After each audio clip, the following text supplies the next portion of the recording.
So now that we have understood कि कौन कौन से डेटा टाइप्स क्या होते हैं और क्यों नेसेसरी है। डेटा टाइप्स अगर तुम्हें पूछेगा कोई कि क्यों होते हैं, तो द सिंपल आंसर इज क्योंकि कंप्यूटर सिर्फ बाइनरी समझता है और बाइनरी के अलावा इसको कुछ समझ नहीं आता। तो कोई भी डेटा हम लोग इसको दे दे तो इसको वो बाइनरी में रिप्रेजेंट करना है किसी तरह। जब सोचो कि तुम लोग एक लैंग्वेज बना रहे हो या मैं एक लैंग्वेज बना रहा हूं, तो लैंग्वेज बनाने का मतलब होता है उसका कंपाइलर या उसका इंटरप्रेटर बनाना। तो मुझे अब इस कंप्यूटर को बताना है कि सपोज मैं कोई भी डेटा यूज कर रहा हूं, इसको तुम कैसे बाइनरी में कन्वर्ट करोगे। ठीक है, तो बहुत सारे डेटा टाइप्स होते हैं लैंग्वेजेस में, तो जो जेनरिक होते हैं वो इंटीजर, फ्लोट, वो सब चीजें होते हैं। अब मैं पाइथन के पर्सपेक्टिव से तुम लोग को बताऊंगा क्या क्या डेटा टाइप्स होते हैं। ठीक है, तो पहला जो डेटा टाइप हम लोग देखेंगे वो न्यूमेरिक टाइप में आएगा। तो न्यूमेरिक क्या होता है कि नंबर डेटा टाइप्स। तो दोज डेटा जब जहां पे हम लोग नंबर्स का इस्तेमाल करते हैं तो उनको हम लोग कहते हैं न्यूमेरिक टाइप्स हैं। न्यूमेरिक टाइप्स में सभी के सभी नंबर्स आते हैं। उसमें पहला हम लोग क्या देखेंगे, इंटीजर। इंटीजर क्या होता है, कोई भी नेगेटिव कोई भी पॉजिटिव नंबर, लेट्स सपोज -10, 10, 15, 10.5 जो है ये इंटीजर नहीं है। इंटीजर का मतलब होता है डिस्क्रीट वैल्यू, ये इंटीजर नहीं है। जैसे इंसान जो होते हैं, अगर मैं तुम्हें बताऊं कि इंसान का वैल्यू क्या हो, number of people on planet, तो वो इंटीजर वैल्यू हो सकता है, यानी कि वो पॉजिटिव इंटीजर हो सकता है। वो 10.5 हम लोग अगर बताएंगे यहाँ इस क्लास में 10.5 इंसान है तो ये गलत है। इस क्लास में या तो 10 इंसान हो जाए तो 11 इंसान हो सकते हैं, या यूनिट्स में हो सकते हैं, डिस्क्रीट यूनिट्स में। तो उस चीज को हम लोग इंटीजर कहते हैं। तो जब भी तुम्हें ये चीज दिखाना हो कंप्यूटर को कि मैं एक इंटीजर डिफाइन कर रहा हूं, तो उसको हम पहले से बता के रखते हैं कि ये इंटीजर है। ठीक है, अगर मैं ऐसा लिखूं, लेट सपोज मेरे पास किसी का एज है, दो age can be float also. अगर मैं एज को डिस्क्रीट वैल्यू में, नंबर ऑफ ईयर्स, तो या तो वो 30 साल का हो सकता है या 31, ऐसा कुछ 31, 32, 50, कोई 10 साल, तो ये सब चीजें इंटीजर्स में आएंगी। या ह्यूमन का पॉपुलेशन, ह्यूमन काउंट, अगर मैं ह्यूमन काउंट एक वेरिएबल रखूं तो उस काउंट में अगर मुझे इंटीजर रखना है, मैं ऐसे लिख सकता हूं 10,000 लोग हैं और ये जो मेरे पास ये 10,000 नंबर है, ये मेरा इंटीजर है। ठीक, अब ये कंप्यूटर क्या करेगा इंटरनली, उसको पता है कि ये नंबर अब मेरा इंटीजर है, अब इसको बाइनरी में कन्वर्ट करना है। वो बाकी सारा काम कंपाइलर कर देता है, वो हम लोगों को नहीं करना पड़ता है। जैसे मैंने पहले बोला कि हम लोग पहले कोड करते हैं मशीन कोड में, तो मशीन कोड में ये सब कुछ हमें खुद से करना पड़ता था। तो फिर स्टेजेस आए, पहले हमने असेंबलर्स बनाए, फिर हमने कंपाइलर्स बनाए, ये सारा कुछ जो ये प्रोग्रामिंग लैंग्वेज हमने बनाई, तो उसमें ये सारा जो है एक कंपाइलर या इंटरप्रेटर टेक केयर करता है। उसको तुम ये बताओ कि ह्यूमन काउंट इज 10,000, वो इसको एक मेमोरी लोकेशन दे देगा। इसलिए पहले प्रोग्राम को कंपाइल करना होता है, वो कंपाइल होता है, वो कन्वर्ट हो जाता है मशीन कोड में, तो ये सारी को कन्वर्जन कर देगा। तो इसीलिए हमारे पास इंपॉर्टेंट है उसको बताना कि कौन सा डेटा टाइप हम लोग डिफाइन कर रहे हैं। तो मैंने इसके बारे में और भी एक चीज बोली थी कि जो लैंग्वेज जिसको नहीं बताना पड़े एक्सप्लिसिटली, यहीं से नहीं बताना पड़े कि ये इंटीजर है, ये फ्लोट है, ये स्ट्रिंग है, ये है, तो वैसी लैंग्वेज को हम लोग कहते हैं डायनेमिकली टाइप्ड लैंग्वेज। जैसे पाइथन एक डायनेमिकली टाइप्ड लैंग्वेज है, उसमें हम सीधे लिखेंगे एज इक्वल 10, वो बता देगा कि ये इंटीजर है। उसमें अगर तुम लिखोगे let suppose cost is equal 100.50 rupees, ऐसा कुछ, तो वो पता कर लेगा कि ये जो है ये इंटीजर है, ये जो यहाँ पे फ्लोट है ये इंटीजर है, तो वो खुद से पता। लेकिन अगर सी और C++ जैसे लैंग्वेज देखें हम लोग, तो उसमें हमें लिखना पड़ेगा। उसमें हम ऐसे लिखेंगे इंट एज इज इक्वल 50, तो उसमें हम ऐसा लिखेंगे कि इंट एज, इंट बता देता है उसको कि ये इंटीजर है। उसमें अगर तुम लोगों को बताना कि फ्लोट है, तो उसमें तुम ऐसा लिखोगे float cost is equal to 100.5। यानी वैसी लैंग्वेज, कुछ लैंग्वेज ऐसी होती है जहां पे ये काम कंपाइलर नहीं करता, वो नहीं पता करता कि ये कौन सा है। एक यूजर को खुद से बताना पड़ता है। ठीक है, खुद यूजर को यहीं से बताना पड़ेगा कि मैं कौन सा डेटा टाइप यूज कर रहा हूं। तो इसमें क्या आती है, C और C++, जावा आती है इसमें। जावा भी ऐसी लैंग्वेज है जिसमें तुम्हें पद बताना पड़ता है कि ये क्या है, और बहुत सारी लैंग्वेज। तो यहाँ पे डायनेमिकली टाइप्ड लैंग्वेज में तुम याद रखोगे पाइथन ऐसी लैंग्वेज, और भी बहुत सारी लैंग्वेज है जो डायनेमिकली टाइप्ड लैंग्वेज, उसमें बताना नहीं पड़ता। उसमें कंपाइलर खुद ही कर लेता है पता कि ये जो इनने डेटा लिखा ये किस टाइप का डेटा है।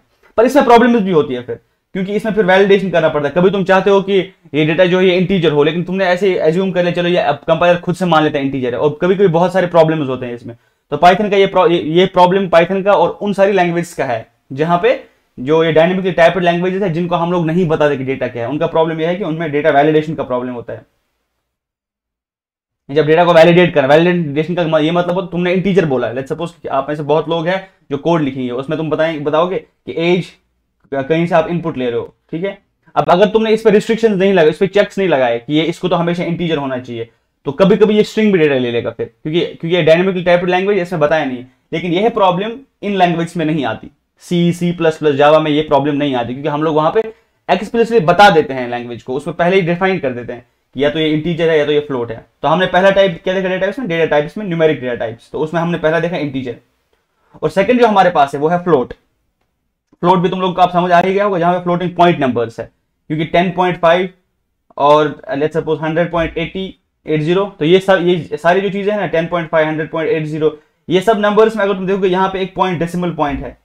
ठीक है, इनको इसीलिए फ्लोटिंग पॉइंट्स कहते हैं, क्योंकि ये पॉइंट जो होता है ये फ्लोट हो रहा होता है। फ्लोट का मतलब होता है तैरना।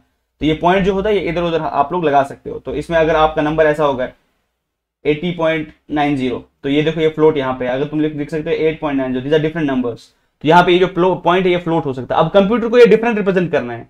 अब इसलिए हमें पहले ही डिफाइन कंप्यूटर को बोलना होता है कि, या कंपाइलर को बोलना होता है कि ये जो नंबर मैं दे रहा हूं तो ये फ्लोटिंग पॉइंट नंबर है। अगर हम सी और सी प्लस में बात करें तो उसमें लिखते हैं हम लोग फ्लोट, फिर किसी वेरिएबल का नाम, उसको हम लेट्स सपोज मान लेते हैं सम, तो फिर यहाँ पे कुछ असाइन वैल्यू कर सकते हैं। लेकिन अगर पाइथन में लिखे, पाइथन में हम लोग सम लिख सकते हैं, तो वो बता देगा कि ये फ्लोट है। अब फ्लोटिंग पॉइंट को ये याद रखने की चीज है कि इनको हम कंप्यूटर में स्टोर कैसे करें। जैसे इंटीजर को स्टोर करते हैं, सपोज मैं तुम्हें बताऊं, इंटीजर को स्टोर करते हैं टूज कॉम्प्लीमेंट फॉर्म में। ये क्या होता है किसी को जानने की जरूरत है नहीं, पर इंफॉर्मेशन पता होना चाहिए कि जब कंप्यूटर इनको कन्वर्ट कर देता है तो एक फॉर्म है उसको कहते हैं टूज कॉम्प्लीमेंट। उसको तुम नंबर दोगे 8, उसको टूज कॉम्प्लीमेंट स्टोर कर देगा। ठीक है, वैसे होता है हमारे पास साइन मैग्नीट्यूड, बहुत सारे और फॉर्म्स होते हैं, पर जनरली जो हमारे पास होते हैं हम टूज कॉम्प्लीमेंट को यूज करते हैं। अब ये फ्लोटिंग पॉइंट नंबर्स कैसे होते हैं, तो फ्लोटिंग पॉइंट नंबर जब स्टोर होते हैं कंप्यूटर में, वो एक स्टैंडर्ड यूज करता है। उस स्टैंडर्ड को हम लोग कहते हैं IEEE 754 स्टैंडर्ड। ठीक है, ये IEEE वालों ने पहले से बता दिया कि कंप्यूटर फ्लोटिंग पॉइंट नंबर में ऐसे स्टोर कर सकता है।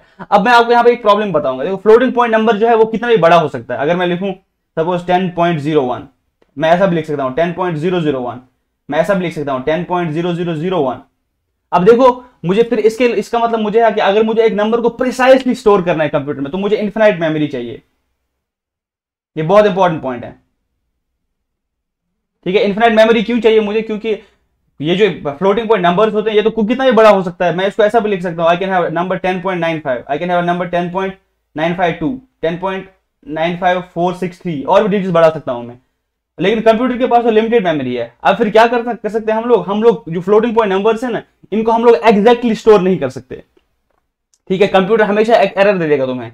अगर तुम्हें एक नंबर प्रिसाइसली कंप्यूटर में स्टोर करना है, तुम्हें ये डेसिमल पॉइंट्स को डिसाइड करना है कि मैं ये डेसिमल कितने स्पेसेस रखूंगा, यानी यहाँ पे जो ये मैं कितनी स्पेस दे दूंगा ताकि मैं कितना प्रिसाइज होऊंगा। तो हम लोग क्या कर सकते हैं, इन्फिनाइट मेमोरी नहीं दे सकते, तो इसलिए जो है हम लोग अप्रोक्सीमेट जो हमारे पास नंबर्स होते हैं उनसे इनको रिप्रेजेंट करते हैं। तो फ्लोटिंग पॉइंट का प्रॉब्लम यही है कि कोई बताएगा इंटीजर में, इंटीजर तो स्टोर कर सकते हैं, ठीक है, लेकिन जब फ्लोटिंग पॉइंट नंबर आएगा तो उसमें हम लोग उसको प्रिसीजन हमारे पास होता है, उस वो टर्म को हम लोग कहते हैं प्रिसीजन। प्रिसीजन का क्या मतलब होता है कि कितना अच्छे हद तक हम लोग इसको कंप्यूटर में स्टोर कर सकते हैं। तो प्रॉब्लम यह है कंप्यूटर्स का, इन्फिनाइट मेमोरी ना होने की वजह से फ्लोटिंग पॉइंट को एग्जैक्टली रिप्रेजेंट नहीं किया जाता। जो बहुत बड़े फ्लोटिंग पॉइंट्स होते हैं, ठीक है, उनमें यहाँ पे ये स्टैंडर्ड डिफाइन किया, इस स्टैंडर्ड के हिसाब से हम लोग वो यूज करते हैं। उसको कहते हैं IEEE 754 स्टैंडर्ड। इसमें दो स्टैंडर्ड्स हैं, एक को कहते हैं IEEE 754 सिंगल स्टैंडर्ड, एक को कहते हैं डबल स्टैंडर्ड। फिर भी अगर तुम्हें ये समझ नहीं आए कोई बात नहीं। तो पॉइंट यहाँ पे ये है कि हमारे पास इंटीजर होते हैं, हमारे पास वैसे ही फ्लोटिंग पॉइंट नंबर्स होते हैं, तो ये न्यूमेरिक टाइप में आता है। वैसे हमारे पास डबल होता है, ठीक है, डबल भी सेम ही होता है, पर यहाँ पे डिफरेंस ये है कि ये कितनी स्पेस दे देगा इसको। ठीक है, हर एक जो नंबर है वो स्टोर होता है नंबर ऑफ बिट्स में। जब तुम एक नंबर डिफाइन कर, तुमने एक नंबर डिफाइन किया एज इक्वल 10, तो मैंने तुम्हें बताया कि ये एज एक मेमोरी ले लेगा। अब ये मेमोरी कितनी मेमोरी इसको दे देगा। ठीक है, तुमने देखा होगा एप्लीकेशंस में कि ये एप्लीकेशन इतना मेमोरी लेती है चलने में। तो वैसे ही क्योंकि उसमें क्या डिफाइंड होती है, उसमें बहुत सारी चीजें डिफाइंड होती है। तो जैसे ये वेरिएबल 10 है, ये कुछ मेमोरी ले लेगा। अब बाय डिफॉल्ट जैसे मान लेते हैं कि इंटीजर को मान लेते हैं वो 4 बाइट्स मेमोरी लेता है सपोज, वो डिपेंड करता है कौन सी लैंग्वेज है, लेकिन ये मालूम होना चाहिए कि ये कुछ ना कुछ मेमोरी लेगा। अगर हमने फ्लोट डिफाइन किया तो फ्लोट क्या होता है, तो फ्लोट इज इक्वल, अगर हमने किसी नंबर को फ्लोट बता दिया, मान लेते हैं कि फ्लोट जो है वो 8 बाइट्स मेमोरी ऑक्यूपाई कर लेता है। कोई भी फ्लोट को जब डिफाइन करते हैं वो 8 बाइट, लेकिन जब हम डबल लिखेंगे तो डबल भी असल में फ्लोटिंग पॉइंट नंबर है, ये भी एक डेसिमल पॉइंट नंबर जिसमें हम लोग वो पॉइंट आएगा हमारा, लेकिन इसमें ये है, इसमें ये डबल मेमोरी दे देता है। इसमें लेट्स सपोज ये 16 बाइट्स दे देगा। हर किसी लैंग्वेज में ये होगा, पर ये डिपेंड करता है कि कौन सी लैंग्वेज कितना मेमोरी देती है। जितना फ्लोट का मेमोरी एलोकेट होगा एक लैंग्वेज में, उससे डबल का होगा। ठीक है, इसलिए इसको नाम डबल दिया गया है। अब फिर मैं वापस आता हूं अपनी पिक्चर पे। तो पिक्चर ये है कि डेटा टाइप डिफाइन करते हैं, पहले वो उसको बता देता है कि कौन से टाइप का डेटा है। ठीक है, सेकंड चीज जो उसको बता देता है, वो उसको बताता है कि हर डेटा टाइप में आपको कितना मेमोरी जो है वो बताना पड़ेगा। तो वैसे हमारे पास जो इंटीजर है, ये तो इंट है ही, इंटीजर हम लोग वैल्यूज, इसके अलावा अगर हमें और स्पेस देनी है, हमारे पास कोई बहुत बड़ा इंटीजर है और उसको स्टोर कराना है, तो उसको हम लोग लॉन्ग में स्टोर कराते हैं। तो यहाँ पे मैंने इंटीजर बता दिया, वैसे हमारे पास लॉन्ग होता है। तो लेकिन ये बहुत ही इंटरनल डिटेल्स है जब आप कोड लिखोगे, क्योंकि इसकी वजह से प्रॉब्लम हुआ। मैं तुम्हें बताता हूँ प्रॉब्लम हुआ क्या। प्रॉब्लम हुआ इसकी वजह से क्योंकि अगर जो पहला जहाज क्रैश हुआ ना, पहला जहाज क्रैश जो हुआ था एयरबस का क्रैश, तो वो इसी की वजह से हुआ था। तो उन्होंने क्या किया था, उन्होंने इंटीजर डिफाइन किया था। वहां पे वो इंडिया, वो जो कोड लिखा था उसमें इंटीजर डिफाइन किया था इंजन के लिए, कि वो टाइम को शायद कैलकुलेट कर रहा था वहां पे, उसका वैल्यू इंटीजर में रख रहे थे। अब इंटीजर की एक लिमिट होती है, ठीक है, ये कितना वैल्यू स्टोर कर सकता है। तो जब उसको उड़ाया तो वो ठीक से चल रहा था टेस्टिंग में, और जब उसके बाद उसको रियल सिनेरियो में उसको जहाज को उड़ाया गया तो प्रॉब्लम क्या हुआ, अब वो जो इंटीजर है जितना वो वैल्यू स्टोर कर सकता था उसका ओवरफ्लो हो गया। बेसिकली वो वैल्यू जितना, मतलब उसका काउंटर प्लस प्लस हो रहा था। लेट्स सपोज अगर वो वैल्यू 10,000 स्टोर कर सकता था मान लेते हैं, तो उसको वैल्यू स्टोर करना पड़ा 10,001 मान लेते हैं, ऐसा कुछ। ये वैल्यू वो स्टोर कर नहीं पाया। इसकी वजह से क्या होता है कंप्यूटर में, जब ऐसी कंडीशन, उसको हम लोग ओवरफ्लो कहते हैं, कि मेमोरी हमारे पास थी और इसने ऐसा ऐसा काउंट किया और ये ओवरफ्लो हो गया। और ओवरफ्लो में क्या होता है, वो इधर उधर का नंबर स्टोर कर देता है, ठीक है, वो नंबर जो होता है वो करेक्ट नंबर स्टोर नहीं करता। इसकी वजह से क्या हुआ, इसकी वजह से मेन इंजन उसका बंद हो गया, ठीक है। इंजन बंद होने की वजह से प्रॉब्लम ये हुआ, फिर जब उसको कोड को देखा गया तो वो पूरा क्रैश हो गया जहाज। उसका वीडियो भी यूट्यूब पे तुम देख सकते हो कि वो एयरबस उड़ने वाला था और थोड़ा सा उड़ा, कुछ टाइमर के बाद क्या हुआ, ये ओवरफ्लो आकर हो गया। ओवरफ्लो की वजह से क्या हुआ, इंजन का प्रॉब्लम हो गया, इंजन प्रॉब्लम हो गया और इंजन नीचे गिर गया, ठीक है, वो पूरा जहाज नीचे गिर गया। तो वैसे ही एक और प्रॉब्लम हुआ, कैंसर पेशेंट्स को पता है, तुम लोग को थेरेपीज देते हैं, कैंसर पेशेंट जो होते हैं उनको एक्सरे थेरेपीज दिया जाता है, ठीक है, उसमें वो थेरेपी गन्स पता नहीं क्या होते हैं, तो उसको उसमें भी कोड किया जाता है, उसमें भी कंट्रोल होता है कि कितने रेडिएशन कितना डालना है, ठीक है, तो वो रेडिएशन थेरेपी उसको कहते हैं।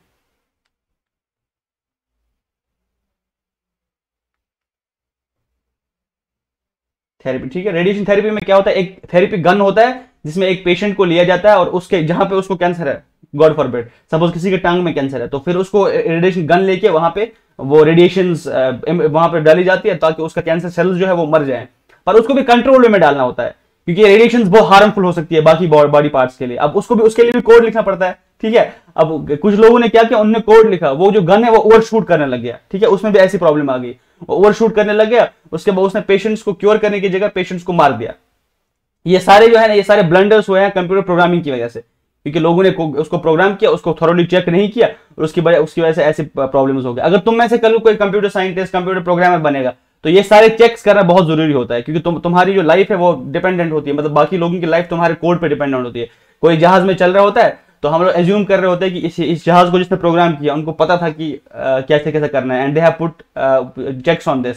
तुम्हारा कोई मोबाइल फोन है, लेट्स सपोज, अभी रिसेंटली ये केसेस हुए हैं, मोबाइल फोन्स का ब्लास्ट हो रहा था बैटरी की वजह से, जिसमें लिथियम आयन बैटरी होती है, वो हीट होके उसका ब्लास्ट हो रहा था और लोगों को उसकी वजह से डैमेज पहुंचा। सिमिलरली अगर तुमने अभी रिसेंटली स्टोरी सुनी वो स्कूटर्स की जो वो ओला वालों ने बनाए, उनमें भी ऐसा कुछ होता था प्रॉब्लम्स। तो ये सारी प्रॉब्लम जो है इंजीनियरिंग मिस्टेक्स की वजह से होती है। तो आप लोग अगर ये जो यहाँ पे सभी लोग सुन रहे हैं, जब तुम लोगों में से कोई अच्छा साइंटिस्ट, अच्छा कंप्यूटर प्रोग्रामर बनेगा तो हम लोग को ये पता होना चाहिए ये प्रॉब्लम्स क्यों आकर होती है। बहुत लोगों को ये प्रॉब्लम पता ही नहीं होती, इवन कंप्यूटर साइंस में 4-5 साल गुजरने के बाद उनको ये बेसिक्स का अंदाजा नहीं होता कि इस प्रॉब्लम में यहाँ पे क्या सोल्यूशन था, ये प्रॉब्लम आया ही क्यों। जो मैंने आपको इस जहाज के बारे में एक स्टोरी बताई कि उसका प्रॉब्लम क्यों हुआ था, क्योंकि वो इंटीजर में स्टोर कर रहा था उसको, तो उसमें उसको स्टोर क्यों करा, उसमें स्टोर लॉन्ग में कराना था ताकि वो ज्यादा मेमोरी दे देता। सबको समझ आई ये बात? कोई क्वेश्चन?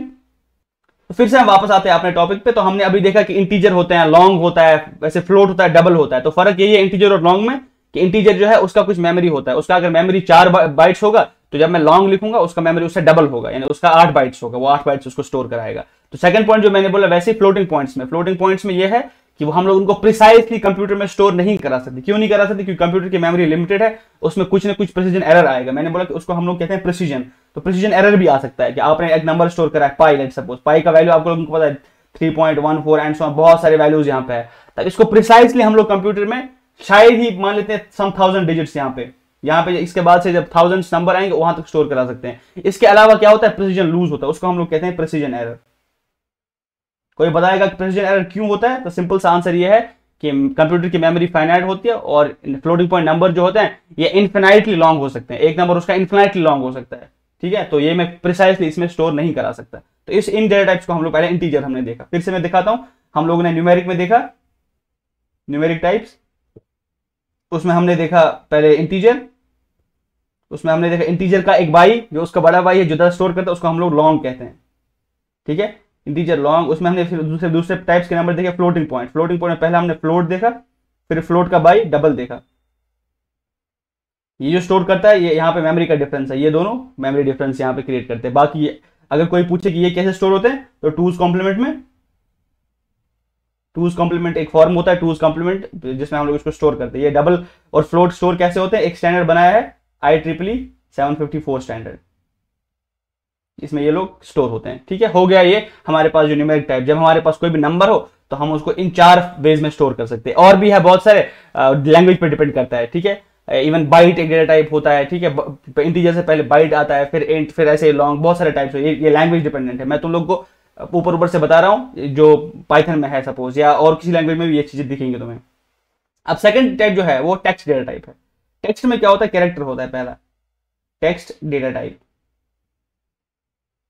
अब टेक्स्ट के सिंगल यूनिट को हम लोग कैरेक्टर कहते हैं। सपोज यहां पे मैं किसी का नाम लिखूंगा, सुफियान, सब मान लेते हैं सुफियान लिखूंगा, या सदफ, या किसी का नाम भी ले लूंगा, और यहाँ पे जो एक तुम्हें ये कैरेक्टर दिख रहा है, ये एक कैरेक्टर, ये एस, दूसरा कैरेक्टर यू, ये एफ, ये सारा कैरेक्टर जो है इसको हम लोग एक एक कैरेक्टर कहते हैं, यानी एक यूनिट को हम लोग कैरेक्टर कहते हैं, जिसको हम लोग इंग्लिश में जनरल लेटर कहते हैं कि ये लेटर है। ABCD का जो हमारे पास अल्फाबेट है उसमें A है, B है, C है, D है, ये सब एक लेटर है, लेकिन कंप्यूटर में हम लोग उनको कैरेक्टर्स कहते हैं। तो टेक्स्ट डेटा में पहला जो आता है वो कैरेक्टर आता है। तो कैरेक्टर अगर डिफाइन करते हो तो वो क्या करेगा, वो सिर्फ एक कैरेक्टर को स्टोर कर सकता है अपने में। जब तुम C या C+ में कोड करोगे तो वहां पे लिखना पड़ता है कैरेक्टर, फिर हम लोग एक वेरिएबल का नाम देंगे, मान लेते हैं किसी का नेम स्टोर कर रहे हैं। ठीक है, फिर उसका नाम स्टोर ऐसे कर सकते हैं, और उसको कोट्स में ऐसे लिखना होता है, ऐसे डबल कोट्स में लिख सकते हैं, सिंगल कोट्स में लिख सकते हैं। मैं यहाँ पे S को स्टोर कर सकता हूँ। ठीक है, कैरेक्टर नेम, फिर S को स्टोर कर दिया। तो ये सबसे स्मॉलेस्ट यूनिट जो है ये कैरेक्टर का। अब इनको हम कैसे स्टोर करते हैं, कैरेक्टर्स को कैसे स्टोर करते हैं, तो बहुत सारे फॉर्मेट्स है। जैसे मैंने यहाँ पे बोला, इनको टूल्स कॉम्प्लीमेंट में स्टोर करते हैं, इनको IEEE 754 स्टैंडर्ड में यहाँ पे हम लोग स्टोर करते हैं। यानी बेसिकली ये सारे कन्वर्जन मेथड्स है। अब ये कैरेक्टर को मैं कैसे स्टोर करूं, कैरेक्टर को मैं जो स्टोर करता हूं बहुत सारे उसको हम लोग ASCII कहते हैं। ठीक है, या यूनिकोड। किसी को ये इतने मेथड जानने की जरूरत नहीं, बस नाम पता होना चाहिए। ठीक है, अगर आप लोग किसी भी ग्रेजुएट लेवल का एग्जाम दोगे ना बाद में, तो ये सारे क्वेश्चंस वहां पे हुआ करो। वैसे इतने लेवल के क्वेश्चन भी नहीं डालते वो। ठीक है, लेकिन एक बात होना जरूरी है कि तुम लोग को ये चीज पता होनी चाहिए। अब ये जो कैरेक्टर्स ये होती है टेक्स्ट डेटा टाइप, ये कैसे स्टोर होता है कंप्यूटर में, इसका स्टोर का कन्वर्जन होता है वो ASCII होता है। ठीक है, या यूनिकोड होता है। ठीक है, और भी बहुत सारे, जैसे किसी को चाइनीज लिखना है तो वो यूनिकोड में डिफाइन कर सकते हैं हम लोग उसको। ठीक है, तो यह हो गया टेक्स्ट डेटा। इसमें पहला हमने देखा कैरेक्टर। सेकंड जो हमारे पास है, अब बंच ऑफ कैरेक्टर्स हो सकते हैं। अब हमारे पास सिर्फ एक कैरेक्टर नहीं होगा, अब बंच ऑफ कैरेक्टर्स होंगे, उनको हम लोग स्ट्रिंग कहते हैं। अब मेरे पास स्ट्रिंग क्या हो सकता है, लेट्स सपोज मैंने स्ट्रिंग लिखा है ऐसा, नेम, किसी का नाम है, उसका पूरा नाम मैं लिख सकता हूं, मान लेते हैं सदफ। ये पूरा नाम जो मैंने यहां पे लिखा है इसको मैं यहां पे स्ट्रिंग कहूंगा। ठीक है, टेक्स्ट डेटा में हमारे पास दो इंपॉर्टेंट चीजें हमने देखी। पहला चीज जो इंडिविजुअल वहां पे यूनिट है उसको हम लोग कैरेक्टर कहते हैं, और अगर मैं एक कैरेक्टर उसको मिला हूं बंच ऑफ कैरेक्टर्स, जो मेरे पास एक सीक्वेंस ऑफ कैरेक्टर्स होता है, तो इसको मैं स्ट्रिंग कहता हूं। यहां पे मैं लिख भी दूंगा, इसको हम लोग सीक्वेंस ऑफ कैरेक्टर्स कहते हैं। ठीक है, कंप्यूटर की मेमोरी में कैसे स्टोर होता है, डिपेंड्स कौन सी लैंग्वेज है। अब कंप्यूटर की मेमोरी में एक कंटिन्यूअस स्टोर हो सकता है, नॉन कंटिन्यूअस स्टोर, डिपेंड करता है कि कंप्यूटर की मेमोरी क्या है, क्योंकि हर एक चीज कंप्यूटर की मेमोरी में स्टोर कर। अब सोचो, देखो कंप्यूटर की मेमोरी ऐसे है, तुम्हारी रैम जो भी तुम्हारा है उसमें कुछ ऐसे बने हुए, हर एक उसमें बिट्स है। तो जब ये सब स्टोर करना होता है वो ऐसे स्टोर कर सकते हैं इसको कंटिन्यूअस मेमोरी में। यहाँ पे SADAF यहाँ पे मान लेते, तो इसको यहाँ पे स्टोर कर दे, और इस वेरिएबल का नाम उसने नेम रख दिया। ठीक है, कभी कभी वो डिसकंटिन्यूअस मेमोरी में स्टोर कर सकते हैं। डिसकंटिन्यूअस मतलब वो S को एक जगह स्टोर कर देगा, A को एक और जगह स्टोर कर देगा। मान लेते ये कंप्यूटर की मेमोरी थी, और इसने क्या किया कंप्यूटर मेमोरी में, तो उसने S कहीं यहाँ पे स्टोर कर दिया मान लेते हैं। ठीक है, A यहाँ पे स्टोर कर दिया, D यहाँ पे, A यहाँ पे, और F यहाँ पे। फिर इसको क्या करना है, फिर उसको पुट टुगेदर करना है। वो ये जनरली इनएफिशिएंट हो जाएगा, क्यों, क्योंकि इसको S की जगह देखना पड़ेगा कि S मैंने कहाँ रखा, A कहाँ रखा, D कहाँ रखा। तो जनरली जो स्ट्रिंग्स होती है उसको हम लोग कंटिन्यूअस मेमोरी में स्टोर करके रखते हैं। ठीक है, कंटिन्यूअस मेमोरी का मतलब अगर मुझे सिर्फ पहले का एड्रेस पता होगा, कंप्यूटर के हिसाब से सोचो तुम लोग, ये मैंने यहाँ पे स्टोर रख दिया, अगर ये अब मुझे ये वेरिएबल नेम यहाँ पे नहीं रखा मैंने, तो मुझे इस वेरिएबल को भी एक्सेस करना है किसी न किसी तरह, तो इसका भी कोई एड्रेस होगा। तो अगर मुझे कोई इस S का एड्रेस बता देगा, ठीक है, ये S का एड्रेस पता चल गया मुझे, तो बाद में मैं ये एड्रेस ये मुझे पता ही होगा, क्योंकि मुझे पता है कि ये कंटिन्यूअस मेमोरी में स्टोर हुआ है। अगर तो ये डिसकंटिन्यूअस मेमोरी में स्टोर हुआ तो फिर मुझे हर कैरेक्टर का अलग अलग एड्रेस पता होना चाहिए। तो सबसे अच्छा इसलिए यही है जो हमारे पास ये डेटा होता है जिसको हम लोग स्ट्रिंग कहते हैं। तो इसके जो पहला कैरेक्टर है कहीं पे स्टोर होता है, उसका एड्रेस हम लोग को पता होता है, और बाद में जो भी एड्रेस दिया जाता है हम उसे खुद कैलकुलेट करते हैं। तो इसलिए अगर जब भी तुम कोई मेमोरी कार्ड लाते हो, हार्ड डिस्क लाते हो, तो वहां पे तुमने देखा होगा फाइल सिस्टम होता है। तो फाइल सिस्टम क्या होता है, वो सब एड्रेस स्टोर करता है। अगर तुम्हारे पास 2 GB का मेमोरी कार्ड है, उसमें बराबर 2 GB यूज नहीं कर सकते, क्यों, क्योंकि कुछ ना कुछ मेमोरी, मान लेते हैं सम MBs, वो इस फाइल सिस्टम को स्टोर करता है, यानी कि कौन से मुझे एड्रेस रखना है इसको। अगर तुमने बहुत सारे वहां पे देखो, जब तुम फॉर्मेट करते हो अपने हार्ड ड्राइव को, उसमें लिखा होता है NTFS, उसमें लिखा होता है FAT, ये सब फॉर्मेट्स होते हैं। क्यों, ये फाइल सिस्टम कैसे स्टोर करता है। ये फाइल सिस्टम क्या होता है, ये सब इंफॉर्मेशन होता है कि ये मेमोरी को कैसे एड्रेस मुझे देना है, इस मेमोरी को इससे कैसे रिट्रीव करना है, ये सब चीज। अगर तुम फोन भी लाते हो, इवन तुम्हारे फोन में अगर तुम्हें दिखाया जाता है कि ये 32 GB का फोन है, पर इसमें ये 32 GB नहीं होता। इसमें अगर तुम देखो फुल मेमोरी कितने है, वो हार्डली सम 31 पॉइंट कुछ होता है, क्योंकि वो जो बाकी MBs होते हैं उसमें फाइल सिस्टम स्टोर होता है। तो वैसे ये क्यों होता है, क्योंकि उसमें मेमोरी को उनको एड्रेस करना होता है कि ये मेमोरी का ये एड्रेस रहता है, ये मेमोरी का हर मेमोरी का अपना अपना एड्रेस होता है। वो एड्रेस तुम्हें आप समझ आ गया क्यों चाहिए होता है, कि कोई भी चीज स्टोर करनी है उसका हमें एड्रेस रखना है। अब मैं एक और चीज यहाँ पे बताता हूँ प्रोग्रामिंग से अनरिलेटेड। जब तुम कोई भी फाइल स्टोर करते हो, चाहे तुम अपनी पिक्चर स्टोर करो, चाहे तुम अपना वीडियो स्टोर करो, चाहे कुछ भी, वो किसी न किसी जगह स्टोर होगा। मान लेते एक कंप्यूटर मेमोरी थी, इसमें तुम्हारा वीडियो स्टोर हो गया, यहाँ पे ये वीडियो था, ये स्टोर हो गया तुम्हारी कंप्यूटर मेमोरी में। अब इसको एक्सेस कैसे करते हैं, इसका एक फाइल नेम होता है, हर एक फाइल का एक फाइल नेम होता है। पिक्चर होगा उसका फाइल नेम होता है, वीडियो होता है उसका फाइल नेम। मान लेते एक वीडियो है, इसमें हम लोग clip.mp4 ऐसा कुछ नाम लिखा है। अब इसकी वजह से क्या होता है, जब तुम इस पर क्लिक करते हो तो ये इस मेमोरी को उठा लेता है, फिर इस टाइप का वो ओपन करता है एप्लीकेशन। मान लेते एक VLC प्लेयर ओपन किया, MKV प्लेयर ओपन किया, उसके बाद वो तुम्हें वो डेटा वो कॉन्स्टेंटली इस मेमोरी से रीड कर रहा होता है और तुम्हारे डिस्प्ले पे दिखा रहा होता है। अब अगर तुमने ये फाइल डिलीट किया, तुम जब डिलीट पे प्रेस कर, तुम देखते हो कि अरे ट्रांसफर में तो बहुत टाइम लगता है। जब मैं ट्रांसफर डेटा को करता हूं, अगर मुझे एक GB का फाइल है, उसको ट्रांसफर करने में बहुत टाइम लगता है। वो क्या होता है, वो ऑलमोस्ट मान लेते हैं कुछ 2 मिनट 4 मिनट लेता है। अगर मैं मोबाइल टू मोबाइल ट्रांसफर करूँ या कॉपी पेस्ट करूँ इवन, तो उसमें टाइम लगता है। लेकिन जब मैं एक क्लिप डिलीट कर देता हूं, इसमें तो 1 सेकंड में क्लिप डिलीट होता है। असल में क्या होता है, वो डिलीट नहीं हो रहा होता है। तो वो क्या होता है, उसका वो सिर्फ ये लिंक डिलीट कर देता है फाइल सिस्टम में। तुम्हारे पास जो फाइल स्टोर्ड है उसका लिंक उसने काट दिया, यानी तुम्हारा ये उसमें फाइल सिस्टम में ये नाम नहीं आता, पर ये डेटा वहीं का वहीं रहता है। और अब वो कंप्यूटर क्या बताता है बाकी पूरे सिस्टम को, तुम्हारे पास ये डेटा भी है यूज करने को। नेक्स्ट टाइम जब तुम डेटा डालोगे, इसको ओवरराइट करना, इस पे लिखना, ठीक है। तो जब कोई और वीडियो तुम डालोगे, तुम्हें वहां पे मेमोरी फ्री दिखाता है। अब वो असल में क्या करता है, वो इस डेटा पे ओवरराइट कर देता है। इसीलिए बहुत इंपॉर्टेंट चीज ये है कि अगर तुम कोई चीज डिलीट कर देते हो, उसको बहुत मतलब फास्ट डिलीट उसको कहते हैं हम लोग, यानी उसको हम लोग डीप डिलीट नहीं करते, तो उसमें क्या होता है, उसमें वो सब डेटा रहता है। अगर तुम फिर उस मेमोरी कार्ड को मुझे लेट्स सपोज दे दोगे, मैं उसमें सब रिट्रीव कर सकता हूँ वापस से, क्योंकि मुझे पता है कि ये वीडियो अंदर ही पड़ा है, बस इसका ये लिंक जो है वो गायब हुआ है, या असल में ये फाइल गायब नहीं हुई है। इवन अगर तुम हार्ड ड्राइव तोड़ के दोगे मुझे, सपोज तुम्हारा पेन ड्राइव जो है वो तोड़ के दोगे, उसमें जोड़ के बहुत सारी टेक्निक से हम लोग पूरा बिट पैटर्न पढ़ सकते हैं और फिर हम लोग उससे डेटा निकाल सकते हैं, ठीक है। और तो फिर कौन सा तरीका है डेटा खत्म करने का, हर चीज को ओवरराइट करना है मेमोरी को, और उसमें बहुत टाइम लगता है ओवरराइट करने में। तो जनरली लोग ऐसा नहीं करते, तो वो सिर्फ फॉर्मेट पर क्लिक करते थे, गायब, ठीक है। ये मुझे बस एज ए डिटूर बताना था तुम लोग को कि मेमोरी में अगर कोई चीज डिलीट होती है तो ऐसे डिलीट नहीं होती। तो इसलिए अगर तुमने पिछली बार देखा, कुछ लोग मेरे पास आए थे जब मैं घर में था, तो वहां पे कुछ लोगों ने मेरे से अपने फोन्स का कुछ मेमोरी कार्ड का डेटा रिट्रीव करा। उन्होंने बोला ये गलती से डिलीट हो गया। तो अब मैंने बताया कि मैंने कैसे रिट्रीव किया उसको। नहीं, वो मेमोरी कार्ड में डेटा पड़ा ही था, मैंने उसको स्कैन किया और देखा कि यहाँ पे ये फाइल्स पड़ी है। फिर उनको बस मैंने नाम असाइन कर दिया और फिर उनको लगभग कुछ 2-3 हज़ार फोटोज उनके थे जो डिलीट हुए थे गलती से। तो this is how it works. तो यहाँ पे भी यही सेम चीज होता है, जब तुम एक कैरेक्टर लिखते हो तो यहाँ पे वो मेमोरी में स्टोर होता है। फिर उसको अगर वो स्ट्रिंग है तो स्ट्रिंग में वो कंटिन्यूअस मेमोरी एलोकेट करता है। तो हमें सिर्फ ये बताने की जरूरत है कि पहला कैरेक्टर कहाँ पे स्टोर हुआ है। अगर वो बता दोगे तो मैं पूरी की पूरी मेमोरी एड्रेस में बता सकता हूँ कि बाकी कहाँ से आएगा, और वो रीड करेगा। और लास्ट में क्या होता है, एक नल कैरेक्टर होता है। अब रुकना कहाँ पे, वो कंप्यूटर को कहाँ पता कि रुकना कहाँ पे। कंप्यूटर की मेमोरी ऐसी है, तो जब मैं सदफ स्टोर करता हूँ SADAF, ठीक है, लेकिन ये और एक कैरेक्टर स्टोर करता है, उसका हम लोग कहते हैं नल कैरेक्टर \0। तो इसको हम लोग कहते हैं नल कैरेक्टर। तो नल कैरेक्टर क्या होता है, यहाँ पे ये वो उसको बोलता है यहाँ पे स्टॉप करो, यानी यहीं तक तुम्हारा डेटा था, इसके बाद तुम्हारा डेटा नहीं है। नहीं तो कंप्यूटर करता जाएगा, चलता जाएगा, चलता जाएगा, चलता जाएगा, उसको पता ही नहीं रुकना कहाँ पे है। अब रुकना कहाँ पे, उसको ये नल कैरेक्टर बता देता है। किस किस को ये बात समझ आई कि कंप्यूटर इज अ डम मशीन, उसको कुछ समझ नहीं आता। उसको मैंने नाम बताया, मेमोरी लोकेशन बताया, उसने पढ़ना स्टार्ट कर दिया, यहां से रीड करना स्टार्ट कर दिया S से, फिर उसने A स्टार्ट किया, फिर D, फिर A, फिर F, और उसका पता ही नहीं कि रुकना कहाँ पे। जब उसको ये दिखेगा ये नल कैरेक्टर, तो वो यहाँ पे रुक जाएगा। तो this is how internally language handle it. Language ऐसे इसको हैंडल करती है कि यहाँ से लेके यहाँ तक मुझे पढ़ना है, और उसके बाद मैं यहाँ पे नल कैरेक्टर आ रहा है तो मुझे I have to stop reading, मुझे यहाँ पे नहीं पढ़ना है, उसके बाद मैं रिटर्न कर दूंगा जो भी मुझे चीज चाहिए। एनी क्वेश्चन स्टिल हियर, कोई क्वेश्चन?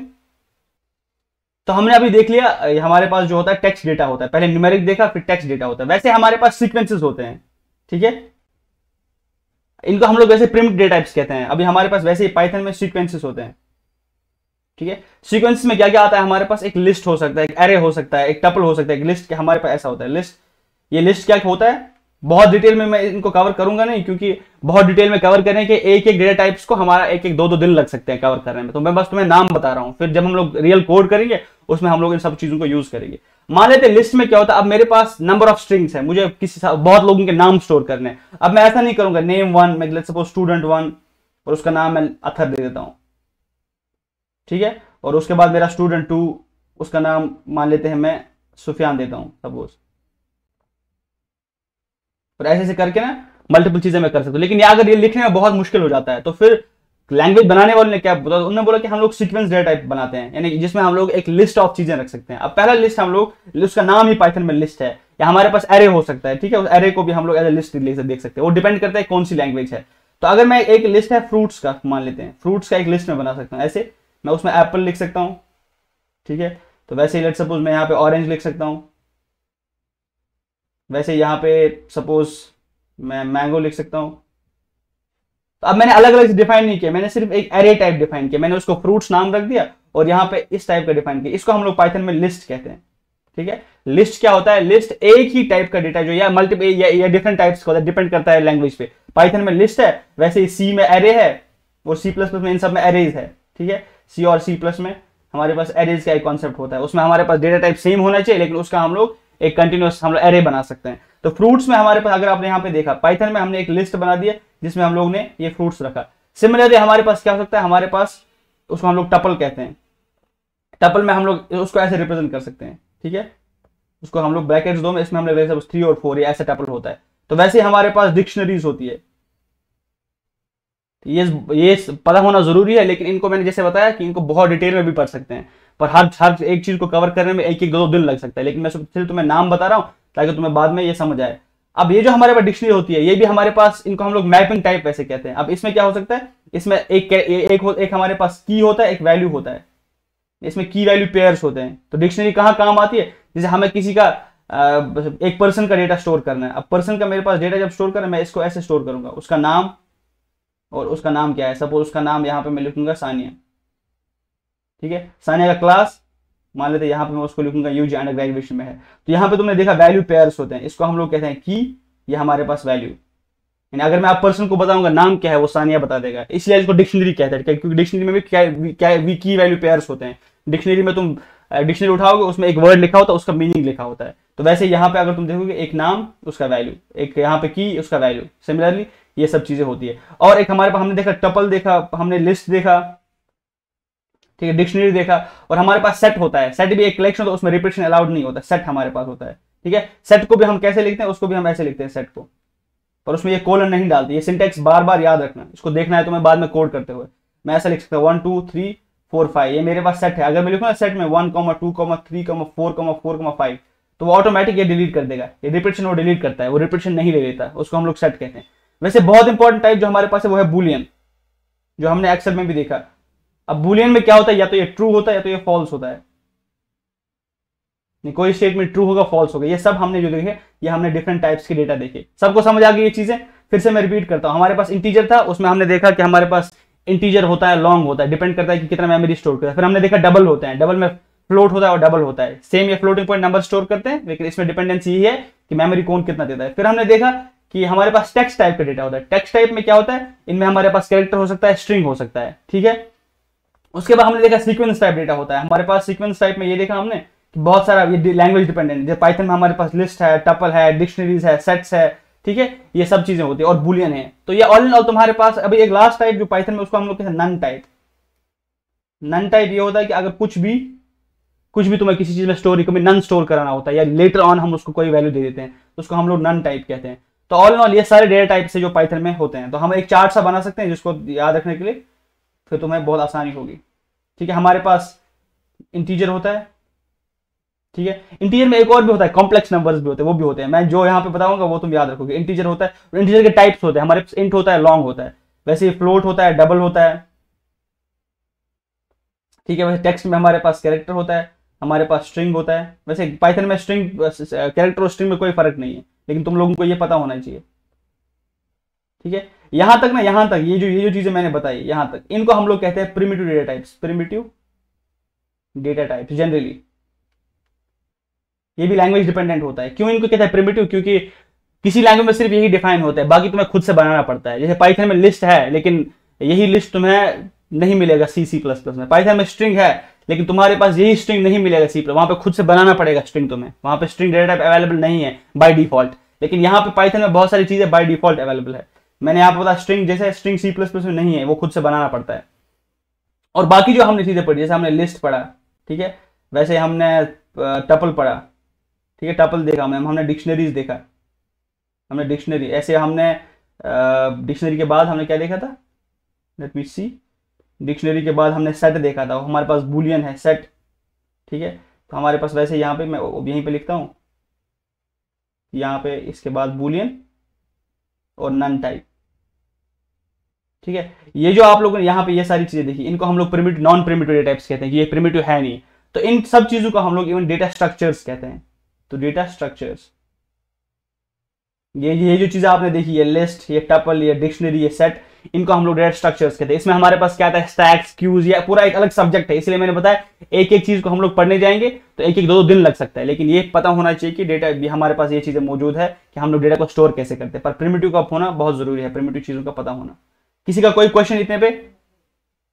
यहाँ पे जो पहला चीज है वो इंटीजर है। अब इंटीजर को मैंने बताया, लेट सपोज किसी का एज मैं कॉपी कर लेता हूँ। यहाँ पे मान लेते हैं हम लोग, यहाँ पे एक लिखते हैं एक variable age, age is equal to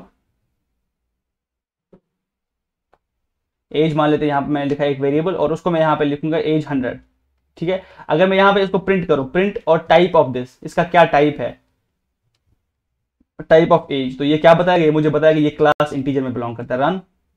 और यहाँ पे तुम टर्मिनल देख सकते हो राइट साइड पे, वो जो रन हो रहा है यहाँ पे तुम्हें दिख रहा है क्लास इंटीजर, ये क्लास इंटीजर का टाइप है। और वैसे अगर मैं अब इसी एज को मान लेते हैं 10.5 दे दूं, ठीक है, और मैं इसको रन कर दूं, और तुम्हें यहाँ पे दिखेगा ये जो नंबर तुम्हारे पास है क्लास फ्लोट का टाइप आएगा, ठीक है। अगर तुम्हें वो डबल में कन्वर्ट करना है, और हमारे पास एक टाइप उसको कॉम्प्लेक्स कहते हैं, तो उसमें ऐसे लिखते हैं हम लोग 3i क्या, उसमें हम लोग 3 + 4j ऐसा कुछ लिख सकते हैं। तो इसको हम लोग कॉम्प्लेक्स नंबर्स कह सकते हैं, जो शायद ही तुम लोगों ने सुने होंगे, जो अभी क्लास 12th में नहीं गए हैं उनको नहीं पता होगा। पर कुछ नंबर्स कॉम्प्लेक्स नंबर्स होते हैं, तो उन नंबर्स को हम लोग यहाँ पे ऐसे स्टोर कर सकते हैं।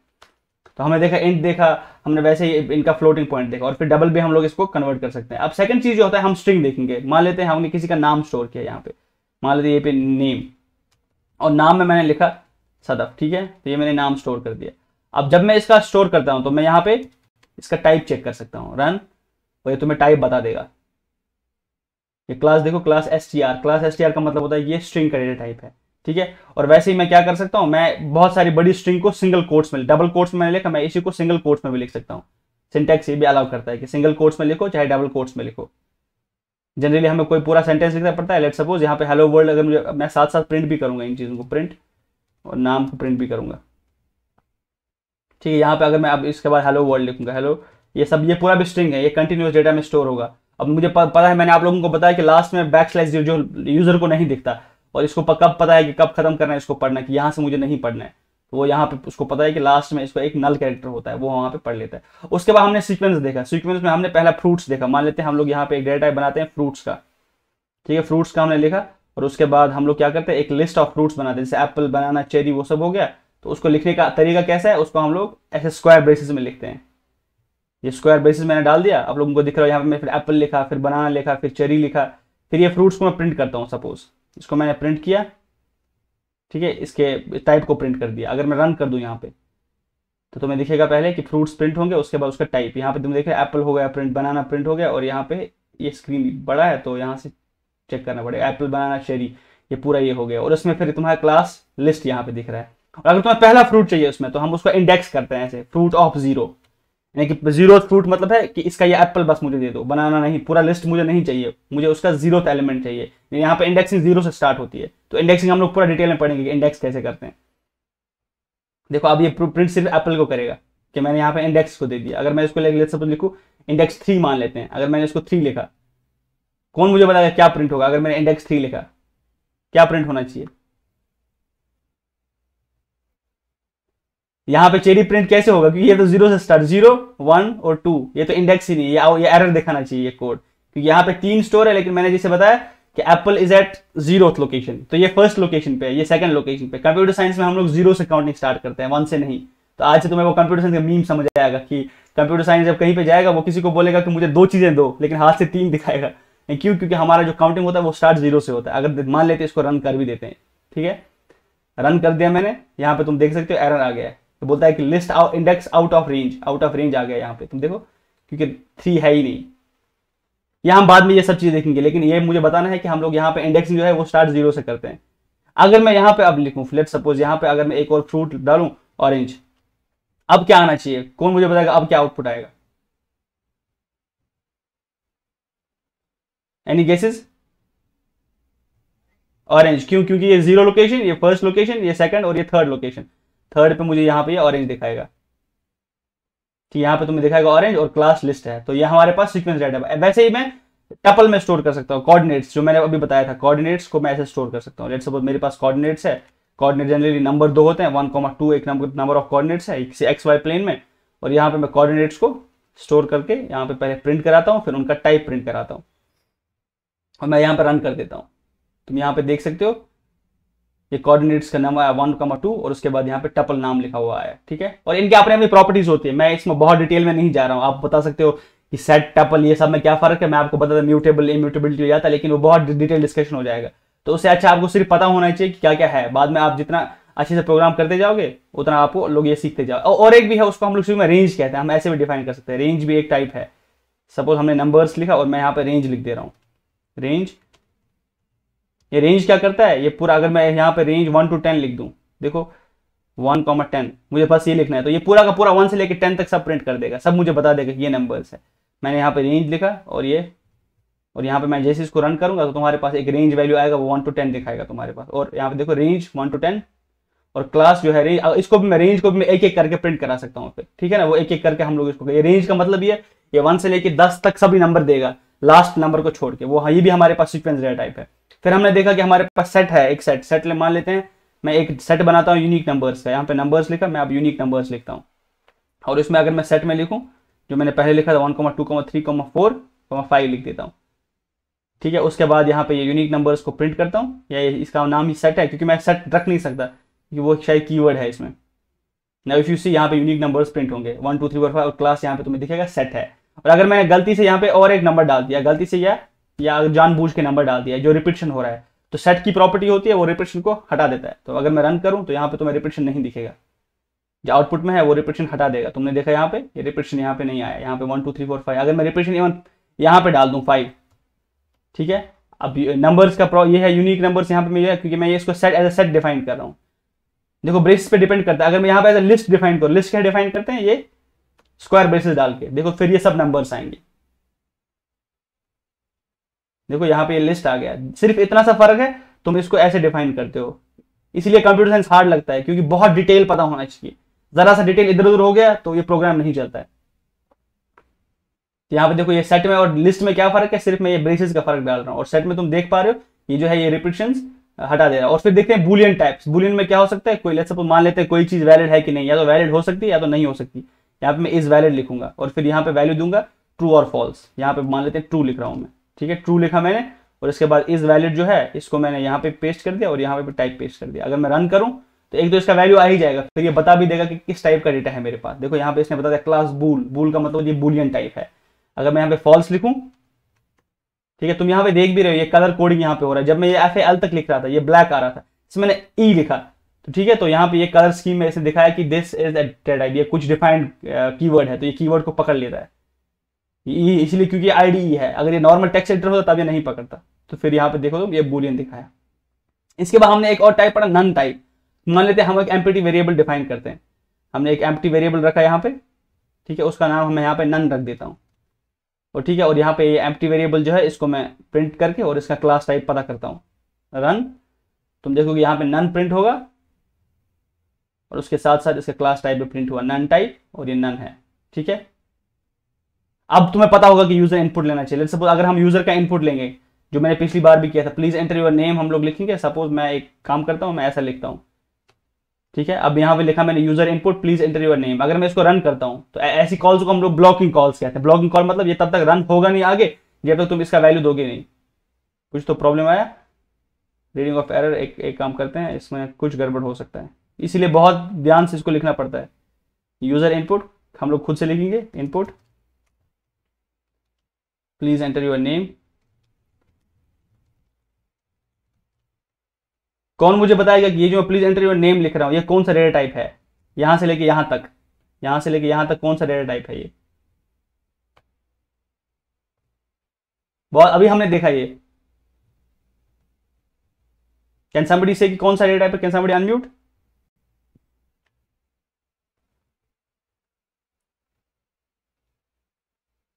स्ट्रिंग, यस, किसी ने बताया स्ट्रिंग, ये स्ट्रिंग का डेटा टाइप है, ठीक है, क्योंकि ये पूरा का पूरा स्ट्रिंग है। और ये इनपुट जो है इसको हम लोग फंक्शन कहते हैं। जब मैं इसको रन करूंगा, देखो ये एक ब्लॉगिंग कॉल है, ये ब्लॉक करके मुझे बताएगा कि यूजर का इनपुट रखो, और यहाँ पे बार बार ये एरर आ रहा है। आई डोंट नो किसकी वजह से आ रहा है, क्योंकि हमने इसको कि यूजर नेम